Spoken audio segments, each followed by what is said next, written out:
Hey, I wanted to talk about, well, something that I found quite surprising.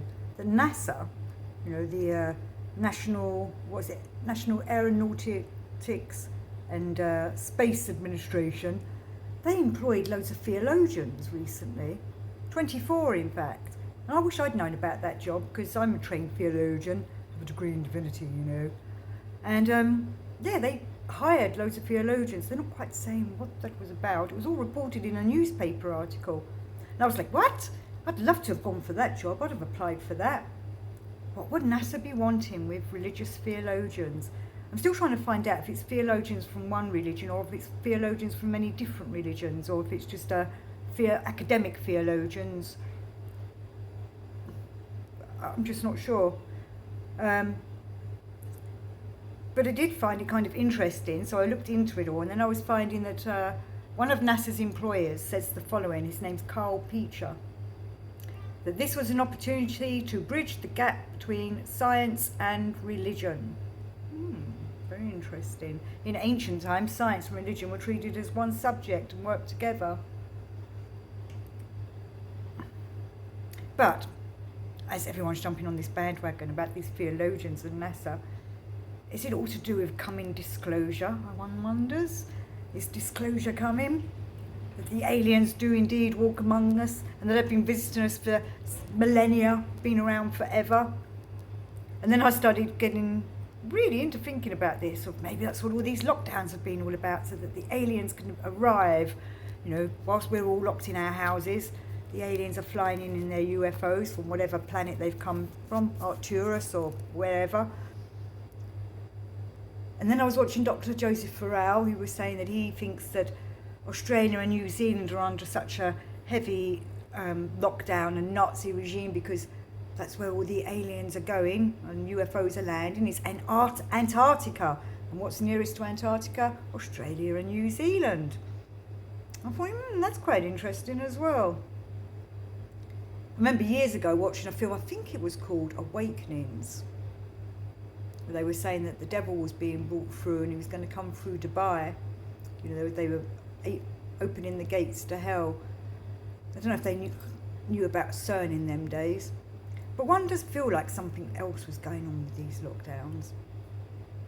But, as many of you know, who follow UFO activity and ufology and such like, you know that various authoritative people have been admitting that there's been more to this world than just us humans.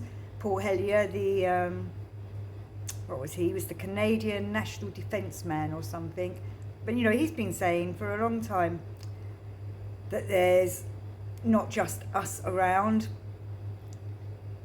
I should have written some of his quotes down actually. And then we've got that high-ranking authoritative in the, I think he also was in the space defence from Israel, the guy that was saying that the UFOs are already here.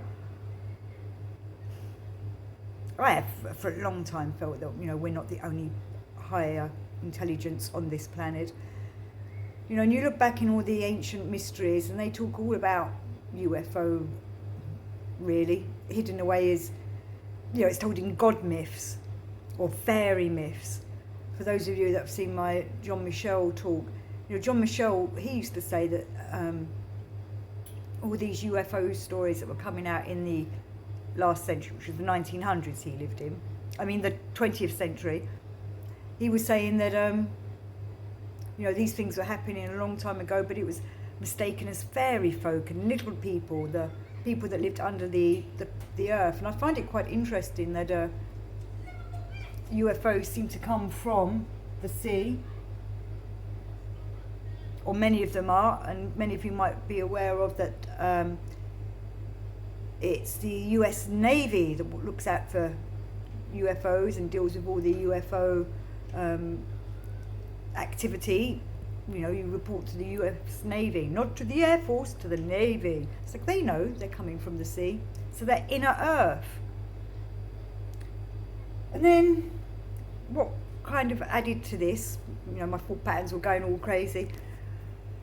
I remember in the Old Testament, one of the commandments was, thou shalt not make graven images, but it's of do not make graven images of things in the air, things under the earth, and things in the water. And I wish I'd written down where that is in the old Bible now, but it's one of the commandments, so you just look up the Moses bit.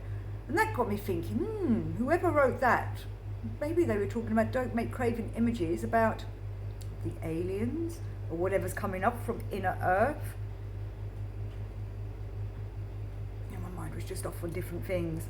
But, we have all the Anunnaki stories that tell us that it was, the gods, or from the air, Anunnaki means, or those that came from the heavens. They came down and made humans because, they needed this planet to mine for gold. And after a while, the Anunnaki realised it's hard work mining for gold, so they created us humans to do the job for them. So we're kind of a bit of a slave race on that one. But I suppose, I'm just off on a bit of a theological one of that I'd love NASA to have called me in. Maybe my theories would have gone too far. But one does wonder, what is NASA preparing us for if they had to get theologians in? Are they preparing us for contact? Do they have to reveal to the world that we've actually been in contact with aliens for millennia? Of course, that's going to cause a few trust issues with governments and such like. Even the Vatican itself has been saying, I think it was the Pope himself that said that even if we did make contact with aliens, they would also be creatures of the divine, of God.